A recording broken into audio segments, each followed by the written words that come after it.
Well, I reckon this is it.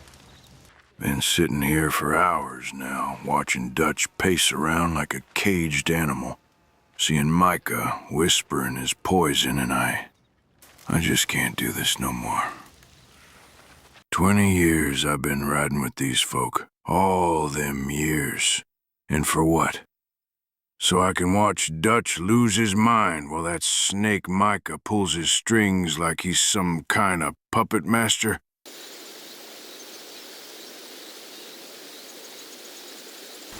This TB, it's got me thinking about time. How much I got left, what I'm gonna do with it. The doc said maybe 6 months if I'm lucky, maybe less if I ain't. But hell, when I look at it, I've had my fair share of luck in ways that matter. Lucky to have people who cared about me. Lucky to see some beautiful country. Lucky to... well, lucky to know what loyalty means. Even if it's killing me now. Oh, that blood I saw pouring out of Downs' mouth. Now it's me spitting it. I'm turning into the same damn ghost I made of him. Can't even recognize my own voice no more. Just some stranger rattling in my chest. It feels like I am some other person. Or maybe I have been someone else all these years. I keep thinking about what Hosea would say if he was here. Poor old fool, he saw this coming before any of us did. You'll damn us all. And damn it all, he was right. The Dutch I knew. The Dutch who took me in when I was just an angry kid with nothing but rage in my heart.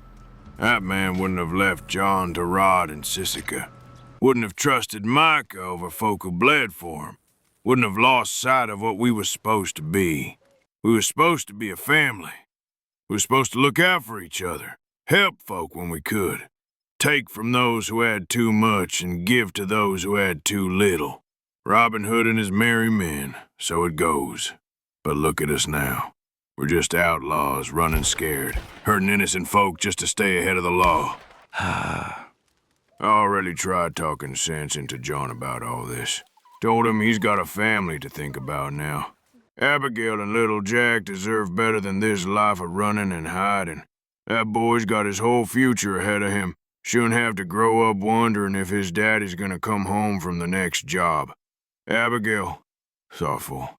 She's been begging John to leave for years now, and she's right to do it. She sees what this life does to people, how it twists them up inside.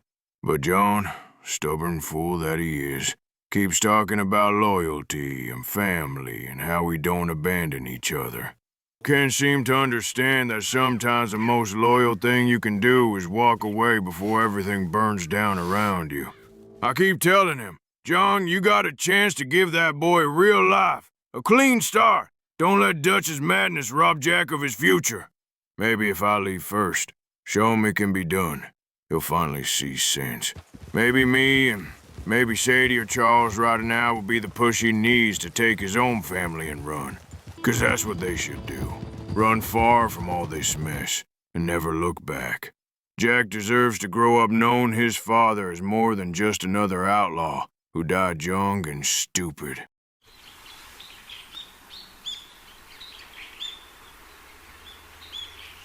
And there's Sadie. Jesus, that woman. She's got more sand than half the men in this gang put together. Seen her go from a grieving widow to someone who could put bullets in her Driscolls like she was born to it. But it ain't just that. There's something else about her. She ain't no tenderfoot. She got this fire in her belly. Even with all them rage and grief she's carrying around, she knows who she is. Don't let nobody push her around. She looks me in the eye when she talks to me. She knows I'm dying. I've been thinking about what she said about them bounties. She's right, you know. All these years, I've been robbing and killing for Dutch's grand plans. His speeches about civilization and progress and all that philosophical horseshit. But what if I could use them for something that actually matters? Tall Trees is wild country, full of folk who prey on the weak. Bounty hunters could do some real good out there. Bring justice to places the law can't reach. It'd be dangerous work, sure, especially with those Blackwater lawmen looking for the gang. But when ain't I been in danger? At least riding alone, I could evade them. And Sadie, working with her feels natural. She watches my back, I watch hers. In a fight, it's like we think with the same mind. But there's something else, ain't there? Something I've been trying not to think about too hard.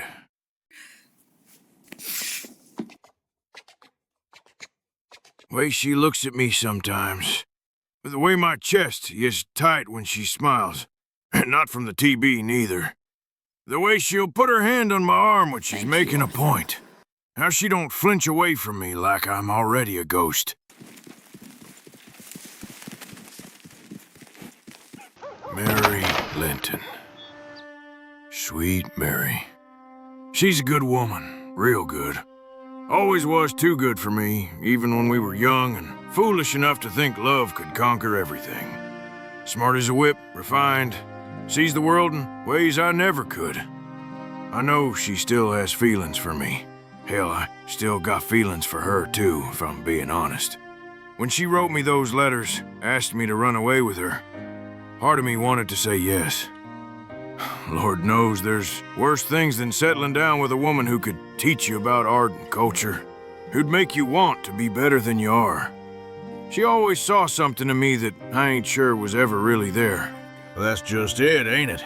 Mary deserves a quiet life with a respectable man who can give her the kind of life she's used to. Nice house, social standing, security. She deserves someone who ain't gonna embarrass her at fancy dinners or bring his outlaw past knocking at her door. She deserves someone who ain't gonna cough up blood on her silk pillowcases or leave her a widow. Once again, I loved her once. Maybe I still do, in a way.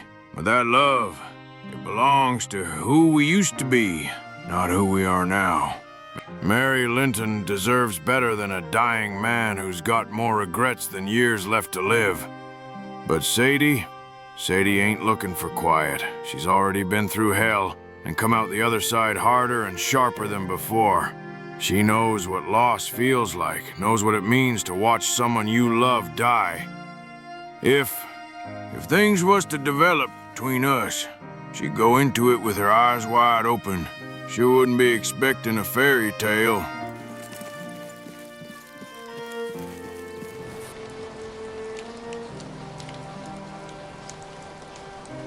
Ain't no sense thinking on settling down when I don't even know if I'll be drawing breath come winter.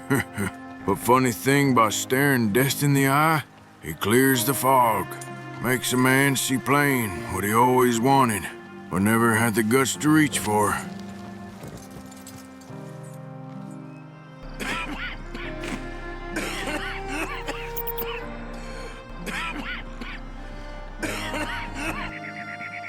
Damn this disease. Some days I feel almost normal, strong enough to wrestle a bear. Other days I can barely get out of bed without feeling like I'm drowning in my own chair. Maybe that's exactly why I need to do this. Maybe that's why I need to ride out with Sadie instead of staying here watching Dutch tear this family apart piece by piece. If I only got months, I want them to matter. Don't need glory. Don't need no statue. Just want to know I kept folks safe when I could. Put down some devils. Maybe I loved someone, and she loved me back, even if it hurt, even if it was short. Sadie, she ain't scared of death or pain. Maybe she wouldn't be scared of loving a dying man, neither. Long as he finally felt like he belonged to somebody.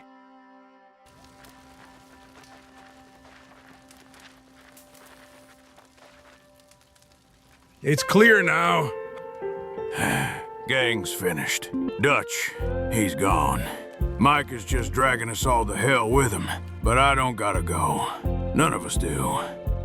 Tomorrow, I'll talk to Sadie. Tell her what's been rattling around in my head. She might laugh at me, might tell me to go to hell, but maybe she'll see it too. Two folks with nothing left to lose, nothing left but the fight. I won't hide the sickness. She deserves the truth. But Sadie Adler, she don't scare easy.